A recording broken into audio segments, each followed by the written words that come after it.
How to move contacts from Android to iPhone. First, on the Android, tap on Contacts, then tap on the More button at the top.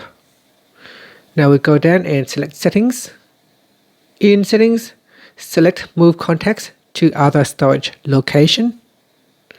Then select your account or phone. Next, tap on the O button and then tap on Done.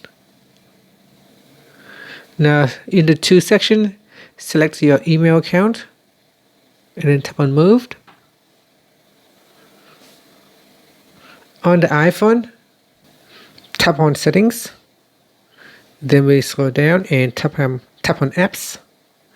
Next, scroll down and tap on Mail. Then tap on Mail Accounts. Then tap on Add Account. Now enter in your account.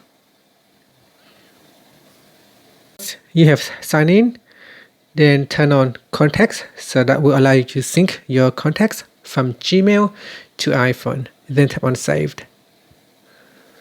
And after, tap on the back key or swipe up to go back to the home screen. Then open up the Contacts app and your contacts will be synced to your iPhone contacts. And that's it. Thank you for watching this video.